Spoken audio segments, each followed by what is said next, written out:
quelques mots, Ride Trip, c'est une aventure, un voyage, des rencontres. Je suis parti avec Mathias. Mathias, je l'ai rencontré pendant un projet Pyrénées. On a fait quelques expéditions ensemble et puis après, on a monté notre propre projet. L'idée du Ride Trip, c'est d'aller à la rencontre de sportifs extrêmes à travers le monde. Pour Mathias, c'est l'occasion de pratiquer des disciplines avec de nouvelles personnes. Pour moi, c'est l'occasion de faire des reportages photos. Ride Trip, ça commence en 2014 avec un premier voyage en Espagne où on a rencontré des personnes incroyables. Et c'est en 2016 qu'on a décidé de raconter cette aventure dans un documentaire grâce au soutien de quelques sponsors et partenaires. On est parti dans les Alpes pendant quelques semaines où on a rencontré 4 personnalités des sports extrêmes qui ont chacune une vision très spécifique de leur pratique sportive. Ce qui nous a surtout intéressé, c'est d'aller voir et vous faire partager l'envers du décor, ce qui se passe derrière une belle image.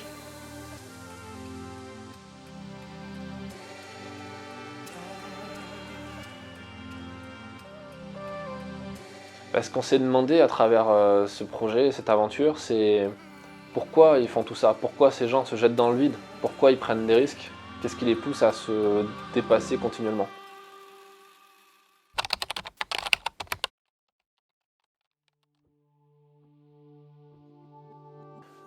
Peu importe ce qui peut se passer, je peux mourir demain, je peux mourir dans 10 ans, dans 15 ans, dans 20 ans. Peu importe du moment où je suis heureux.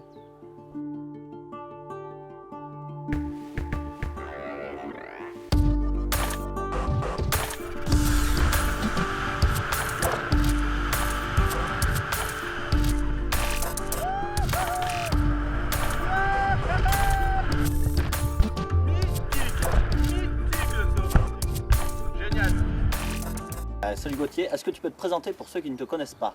Salut Mathias, donc je suis Gauthier Bourgard. Je pratique le rope jump depuis quelque chose comme 7 ans. Et voilà. Donc le rope jump, ça vient des États-Unis. On ne sait pas vraiment qui a fait les premiers sauts exactement, mais ce qui est sûr, c'est que Dan Osman a poussé ce délire à finalement un sport. Et il a fait un saut de 360 mètres qu'on a mis un truc comme 17 ans, il me semble, à battre.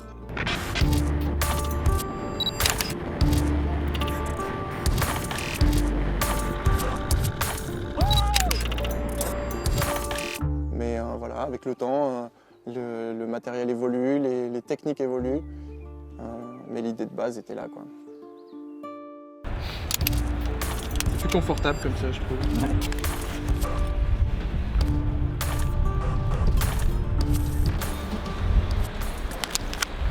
Ça a sauté 3, 2, 1 et base.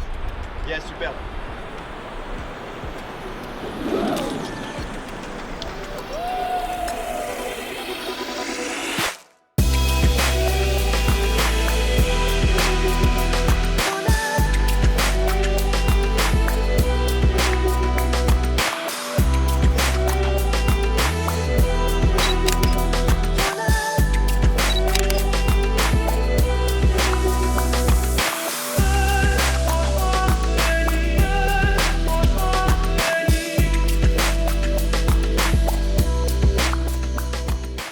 Et voilà notre ami Mathias.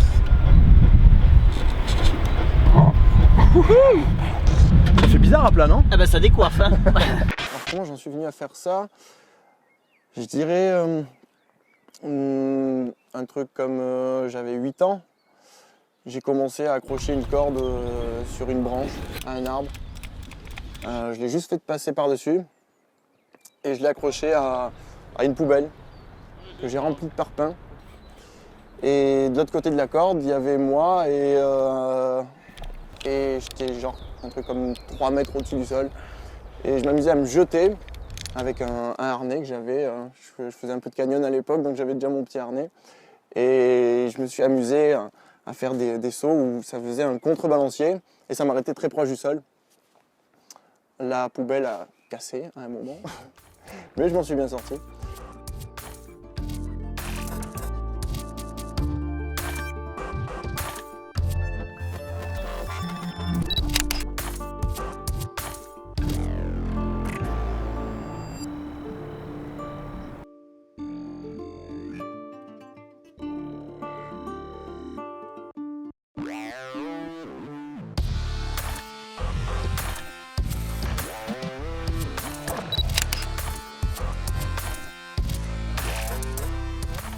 J'ai la passion aussi d'être avec des clients qui vont se mettre des sauts et me faire vibrer juste parce qu'ils me font revivre mes premiers instants, mes premiers sauts. J'ai très confiance en toi. Ok, je te connais pas, mais... Moi j'ai pas confiance en lui, je le connais très bien. La position à adopter, ça va être les bras tirés en arrière, au niveau de la tête à peu près. Tirer en arrière parce que ça va creuser le dos. Et là, et hop, et on va chercher vers là-bas. Surtout pas vers le bas. Tu ne regardes pas le bas. Jamais. Et ici, ce qu'on pratique, c'est des simulations de base jump. C'est-à-dire qu'on va conditionner les personnes comme si c'était un saut de base jump. Parce que c'est le même comportement à adopter avec moins de connaissances. 3, 2, 1. Super. Oh, je l'ai même pas fait. Engagement, pour moi, c'est connaître ses limites et pas trop déborder non plus.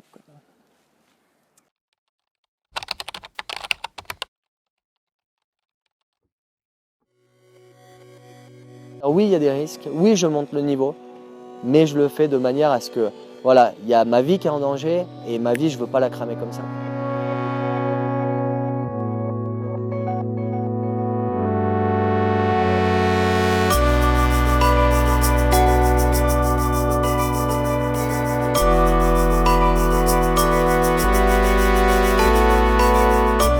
Salut Ludo. Salut Mathias. Alors est-ce que tu peux te présenter pour ceux qui ne te connaissent pas? Donc écoute, Ludo Guillodia, donc j'évolue en freeride depuis quelques années. Voilà, après une carrière en border cross, je me suis orienté vers le freeride. Et voilà, nous voilà à Chamonix en ta compagnie.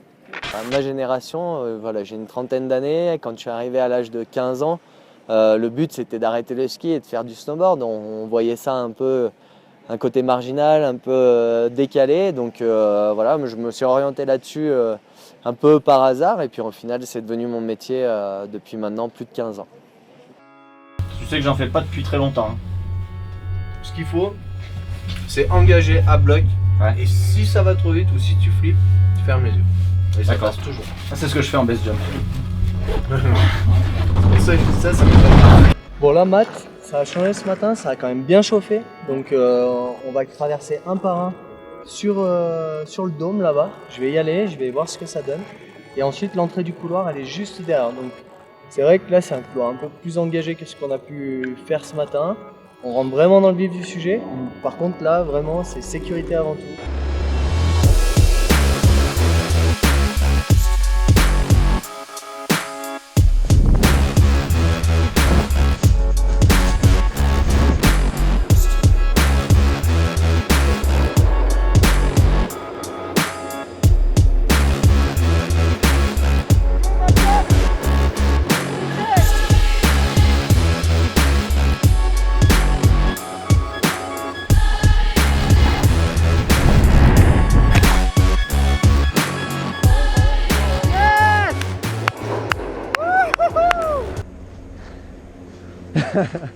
Dommage, mais t'as assuré, on a vu le petit moment d'hésitation. Ah Ouais, c'est chaud, hein, c'est impressionnant. Hein. ouais mais du coup ça limite j'ai envie de me la refaire quoi.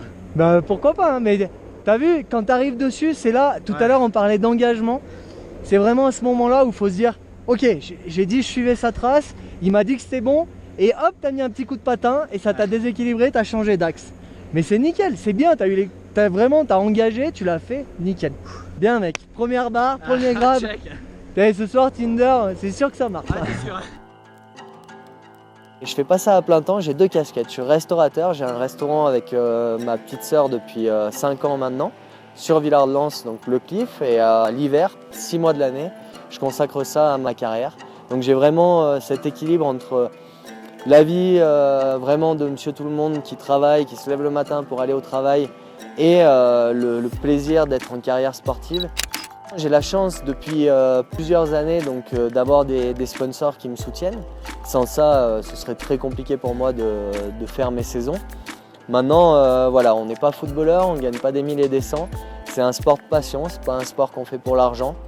Néanmoins, ils sont là pour nous soutenir et nous aider à payer les voyages, les différents frais qu'il peut y avoir sur les compétitions, les tournages, etc. Donc je les remercie au passage. Bon alors Matt, tu as senti comment cette première barre en snowboard? C'est pas mal, c'est intéressant parce qu'il y a la peur qui revient. C'est ça que je trouve intéressant dans tous ces sports, c'est que en fait, tu redécouvres, tu redeviens débutant et tu redécouvres des sensations que tu avais perdues avant, la peur, le fait de se pencher, de se mettre dans la pente, l'inconnu, un peu tout ça. Et ce que tu parlais d'engagement, c'est vrai que même si moi personnellement je fais de la wingsuit, tout ça, donc je connais l'engagement, mais là on le redécouvre autrement et c'est ça qui fait du bien aussi. On évolue dans un sport extrême et effectivement le freeride est considéré comme ces sports-là. De nos jours, le niveau dans ces sports, que ce soit en base jump, en freeride, dans tous les sports un peu nouveaux, on est vraiment sur une montée en puissance du niveau. Malheureusement, une montée en puissance des risques, parce que certains individus se disent plus je vais prendre de risques, plus je vais faire de vues, plus je vais avoir de sponsors et plus je vais booster ma carrière.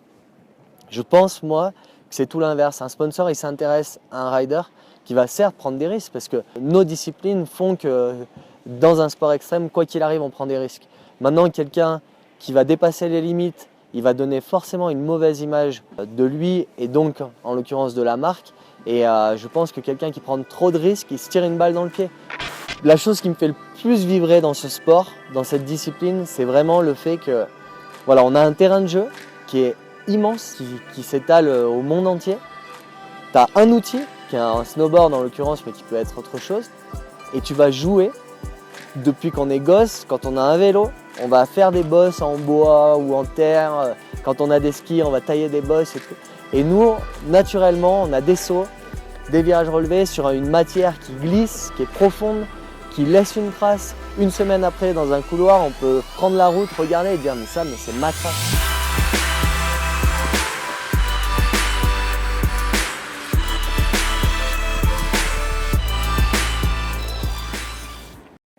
Je pense que l'engagement, voilà, c'est vraiment se faire confiance et être sûr de soi et dire voilà, je sais que c'est là, feu, j'y vais et je me pose pas de questions.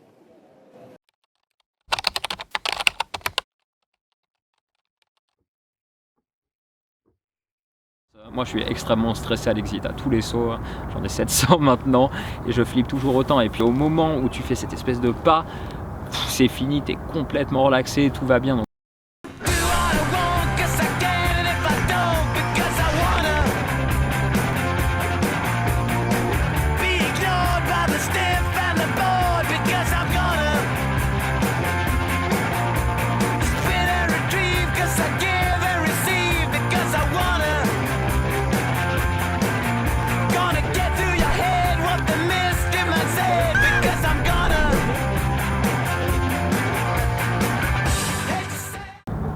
David Lafargue, 28 ans, base jumper. Donc je fais du base jump. Ça consiste à se jeter d'objets fixes avec un parachute spécialement dédié. C'est un sport qui a un peu plus d'une trentaine d'années. Je dis un sport mais une activité plutôt parce que tu vois moi je suis pas très sportif comme garçon. On réduit souvent le base jump à la wingsuit parce que c'est ce qui se passe sur YouTube, c'est ce qui passe à la télé, etc. Mais le base jump ça englobe plein de choses, donc ça peut être du saut de building, du saut de falaise avec une wingsuit, sans wingsuit, en caleçon comme on veut et tout. Et bah voilà, le principe c'est d'aller sur tous les, enfin pour moi en tout cas, d'aller sur tous les objets un peu partout dans le monde et puis juste me jeter dans le vide, que ce soit pour 1 seconde, 20 secondes. Ce qui compte c'est l'objet, c'est de se jeter. Il est à 9h10 David. Pourquoi tu donnes l'heure? Parce que là il est en train d'écrire à quelle heure on va sauter. Parce que tu as 2 exits côte à côte. Et donc du coup s'il y en a un qui saute sur le premier et que nous on saute sur le deuxième, on peut se percuter en vol et c'est pas cool. Donc du coup nous on va mettre qu'on est 2 à sauter à celui-là. Comme ça s'il y en a d'autres qui arrivent, bah, ils le savent et ils attendent de nous voir partir. C'est super dur à la craie. Hop. Bon bah.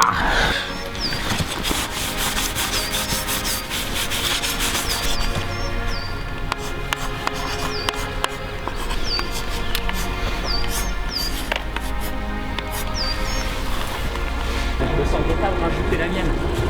Et du coup je me suis dit mais non tu peux pas. Moi, ça m'a arraché les yeux, tu vois. Du coup, je fais mes vérifs de parachute, c'est-à-dire que le truc a été bien plié, mais je vérifie que les aiguilles sont toujours là, que tout est bien. Ça rassure avant de sauter. Passe.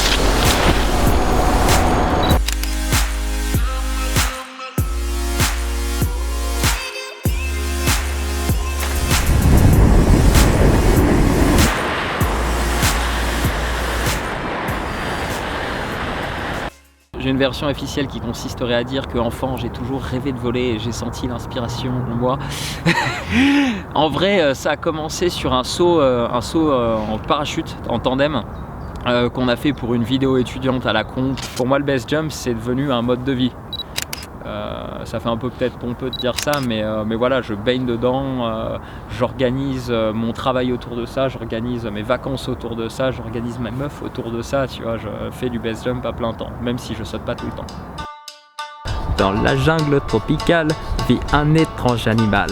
Ouba Ouba, c'est lui, le marsupilami.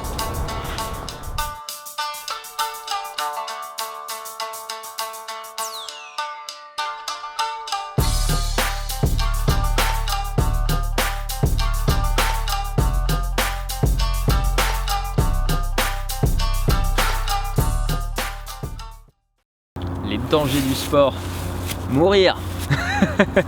Et mourir, c'est nul. On peut se tuer de plein de façons différentes dans le base, donc je vais pas partir sur une description des dangers du base en eux-mêmes, mais par contre le plus grand danger du sport, c'est l'ego et la négligence. Puisqu'au début on est tous très prudents, et puis à un moment on finit par ne plus l'être, par prise de confiance, voilà, ego, etc. Et si tu regardes la Fatality List, il y a très peu d'incidents dus au matériel ou au random shit, il y a quasiment que des erreurs humaines. Donc finalement c'est un sport très safe.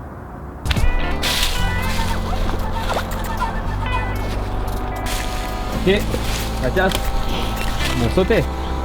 Bon saut, Yes, mon gars. Le base jump, c'est pas le saut en lui-même qui nous fait kiffer. Ce qui nous fait kiffer, c'est justement être avec les potes, partager des moments, découvrir des spots, etc. Et ça, c'est pas extrême du tout.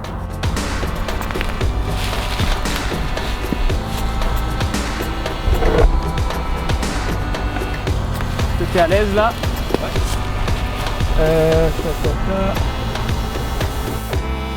3, 2, 1.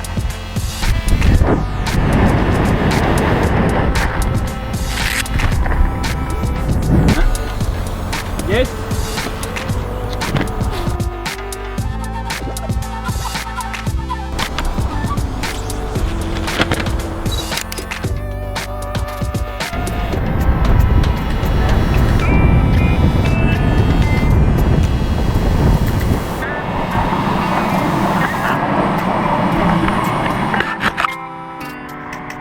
Quand on parle d'engagement, on pense tout de suite à de l'extrême. Mais faire un saut simple, c'est déjà un engagement, tu vois. Chacun en fait décide de s'engager à un certain niveau. Il y a des mecs qui s'engagent à fond, genre qui vont faire de la proxy sous les branches et puis s'en prendre 2-3 dans la gueule et tout. Ils s'engagent à un certain niveau, et puis après il y a des gens qui vont aller sur des choses plus simples et s'engager, c'est s'engager aussi à leur niveau.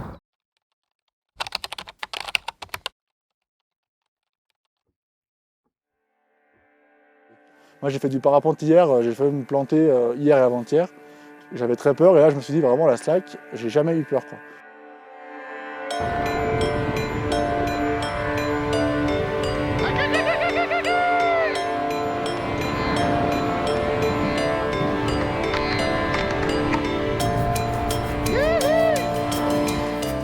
Est-ce que tu peux te présenter pour ceux qui ne te connaissent pas? Je m'appelle Nathan Paulin, je fais de la slackline, donc la slackline, enfin je fais de la highline, c'est de la slackline dans le vide, comme on a ici, là derrière, partout autour de nous. J'ai le record du monde de la discipline, donc de slackline et de highline. J'ai fait 1 km dans le vide. Et voilà, c'est à peu près tout. Ici on est aux Arcs, on est au Winter Festi-Slack. C'est un festival qui a déjà 5 ans, qui regroupe tous les slackliners et les highliners en France.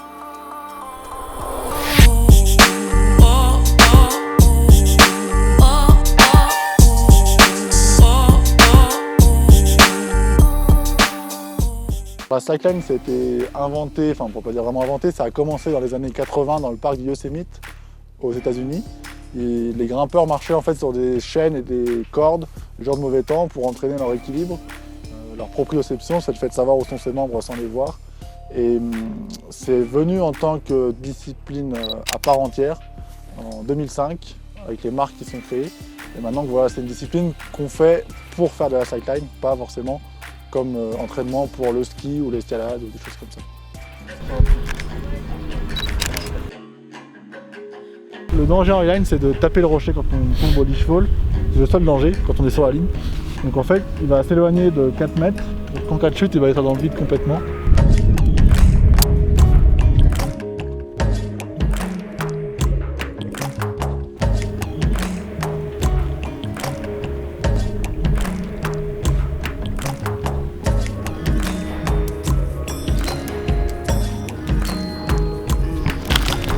Yes!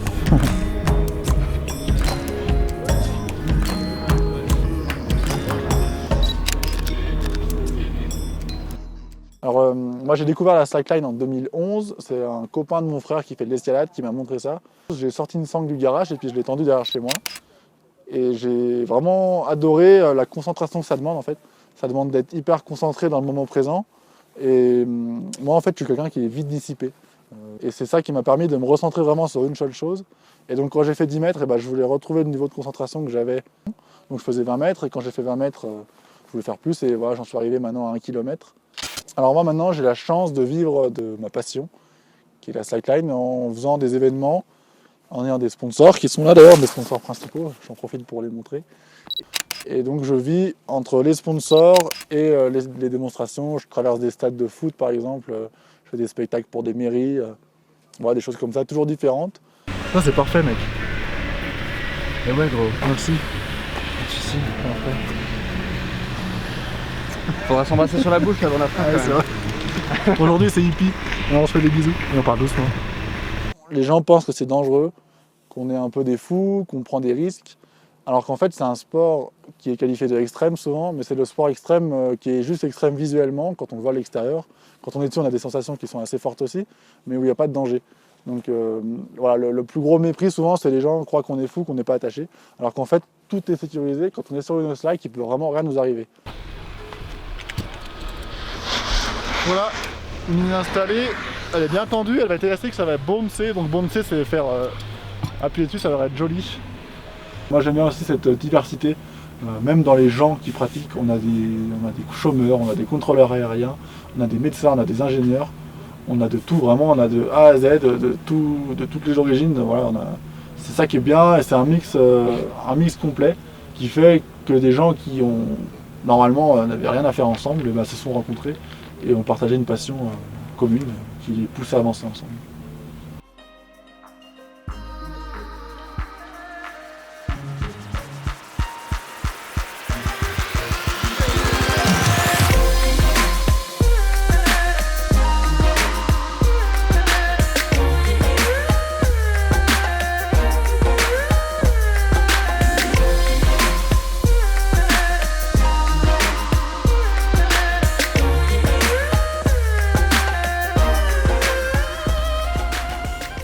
Nous, on n'a pas d'engagement où on engage notre corps, on engage notre vie, mais on a quand même cette sensation d'engager quelque chose en fait. Même si on est sécurisé, on a une sensation énorme de prendre un risque ou de faire des choses complètement en dehors de la zone de confort, complètement nouvelles. Et donc cet engagement il est plus dans le fait de sortir de sa zone de confort. Mais ce qui est bien, c'est que c'est un sport où on peut prendre un peu cet engagement-là, on peut se dépasser sans pour autant prendre de risques. Et c'est ça qui est assez sympa aussi en fait. On est un peu des tricheurs en fait.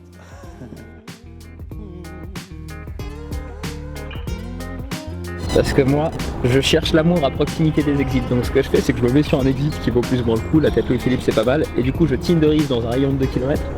Et puis là, s'il y a une meuf qui est bonne et qui habite à 2 km de l'exit, je la super like. Ah d'accord, ok. Et puis après, voilà, ça marche. Attends, on va voir. Attends, oula, non. Carrément. Attends, Mathias, qu'est-ce que tu fais là? Je pète un plomb! Je pète un plomb!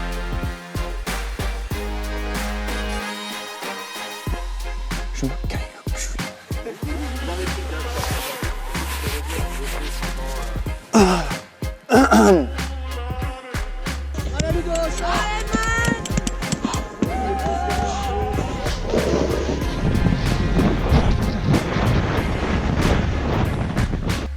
Oh là là, elle a vraiment une tête de c'est mes préférés.